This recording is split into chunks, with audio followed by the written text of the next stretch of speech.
streaming around the clock on CBS News Boston. You're watching WBZ News. I'm Kristina Rex with the WBZ News Update. We've learned 2 teenagers were shot and killed during a large fight at a mall in Brockton. WBZ's Paul Burton is at the scene where police are searching for answers. Folks in Brockton are somber today after 2 teens were killed after a shooting inside this parking lot of the Westgate Mall. Police are still looking for the shooter. Meanwhile, shoppers are trying to wrap their heads around this horrific incident. Respond 482 Westgate Drive in the vicinity of the Chipotle and Starbucks for shooting. A deadly scene outside Chipotle and Starbucks in the Westgate Mall parking lot after police say 2 teens, a 15-year-old boy and an 18-year-old girl, were shot and killed. It broke my heart as a mom. I can't imagine what those 2 families are experiencing. Police say the shooting took place around 7 p.m. not far from the Urban Air Trampoline and Adventure Park, which was celebrating its grand opening on Saturday. Brockton police say they've received reports of several teenagers fighting. During the fight, 2 of the teens were shot and killed in the parking lot. Got two bodies down.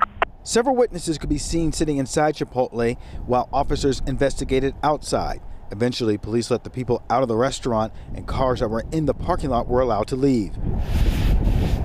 On Sunday, employees of Chipotle scrubbed the blood-stained pavement as it reopened for customers. It's very disheartening because, it was a great town, and I'm not sure it's going to stay that way. I know these are hard times for everyone, but I just want to say temper your thoughts and your reaction because families on both sides now have lost their children. 2 families have lost, and 15 and 18-year-olds.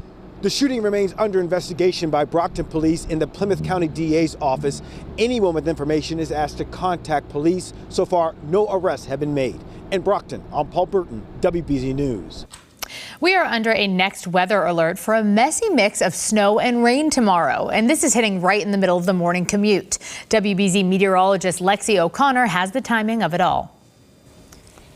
After a pretty nice first weekend of spring, we do have some changes on the way for the upcoming work and school week with the next weather alert for our Monday. We are tracking a period of showers, which does include some snow showers before they mix with some rain and then change over to rain through the day on Monday. So we could see some slippery roads for the Monday morning commute, some slushy roads possible with that wet snow mixing in. It's not a lot of snow, but the timing is not ideal. We'll stay dry through the rest of our Sunday. And then overnight, the clouds increase as we head into Monday morning. This is at 7 o'clock. We'll start to see some snow showers developing through western and central Mass as early as 6 o'clock in the morning across western Mass. And then they'll continue to move east over the course of the morning hours. It will be cold enough to start with snow for most areas, but then we'll quickly flip over to rain from south to north through the morning hours. So by mid to late morning, most of us have changed over to rain.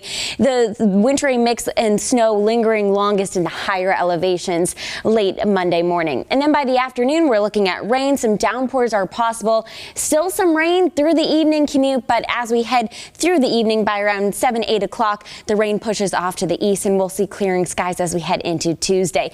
Not looking at a lot of accumulation. If you see any accumulation at all, we're just mainly looking at some slushy coatings out there Monday morning before it changes over to rain, and then that rain will just wash any slushy coatings away. In the higher elevations of the Worcester Hills, Berkshires, and up in northern New England, that's what we'll stand the best chance of seeing around an inch. Could see up to around 2 or even 3 inches up in northern New England. So it's not really a lot, but could make for some slippery travel and messy travel for Monday morning. For the rest of today, lots of sunshine through this afternoon. The winds finally relaxing through the afternoon and into the evening. And then we'll see those clouds increasing overnight with temperatures dropping down into the 20s to low 30s. A much different feel out there compared to our Saturday. Saturday, we had temperatures topping out in the 60s for many towns. Temperatures are about 20 degrees colder for some spots today, with highs for our Sunday just in the mid 40s. Overnight lows tonight drop down into the 20s to low 30s, so cold enough to begin as some snow Monday morning. And then temperatures tomorrow will top out mostly in the 40s. It will be coolest the farther north you are, and then a little bit milder to the south. In terms of rain totals, only about 1/4 of an inch to 3/4 of an inch of rain, and then we clear things out on Tuesday. Could see some more showers on Wednesday as the system passes to our south, and then overall pretty quiet next week with temperatures staying seasonable in the upper 40s to low 50s. And right now, transit police are searching for this man who they say is wanted for an armed robbery and kidnapping. T-Police released these photos of the suspect today. They say this incident happened back in February in the Reedville parking lot in Hyde Park. If you recognize this person, please call transit police. Pope Francis is out of the hospital and making his first public appearance in weeks. The Pope appeared for just a few minutes, speaking to crowds outside of the hospital where he was being treated for double pneumonia. He was released shortly after and traveled back to the Vatican. Now, the Pope's doctors say the 88-year-old pontiff will require at least 2 months of rest and rehab. It is the end of an era for a favorite Boston donut shop. Twin Donuts in Allston served their last donuts today after 70 years in business. WBZ's Logan Hall caught up with customers during their final visit. Loyal customers waiting for that final meal at the iconic Twin Donuts in Allston. The institution is closing its doors on Sunday after 70 years of serving up smiles.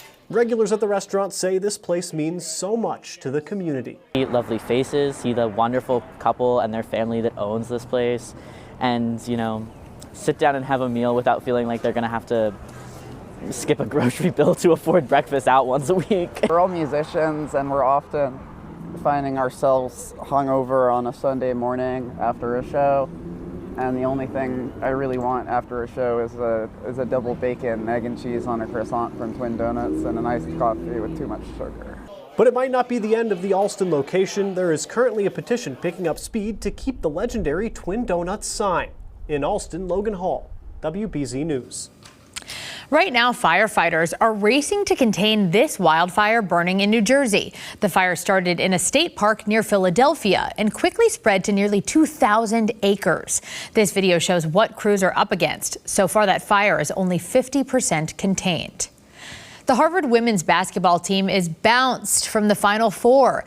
The Crimson faced Michigan State yesterday. The Spartans started the game on a 9-0 run.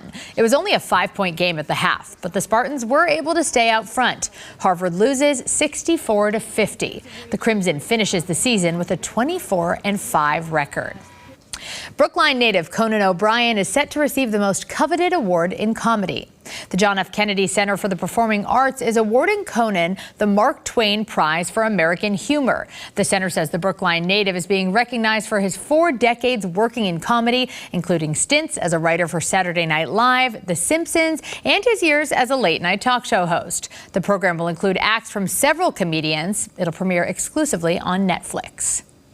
Dreams are coming true for girls getting ready for prom. Of course, having the perfect dress for the occasion is all part of the experience. Saturday, the 21st annual Belle of the Ball Boutique Day kicked off at the Heinz Convention Center.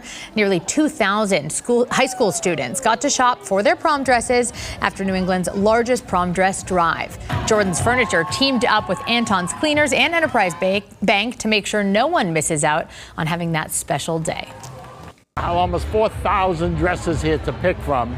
Stylists, they get jewelry, they get shoes, they get a pocketbook, they get makeup, they go on the runway, they get a professional photographer taking their picture with everything in it.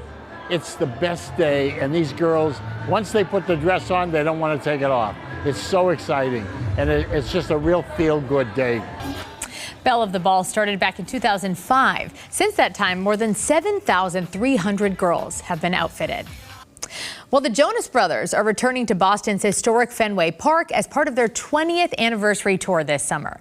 The tour kicks off in August with their show at Fenway on August 23rd. Marshmello and Boys Like Girls will serve as opening acts. Tickets for that show go on sale Friday the 28th at 10 a.m.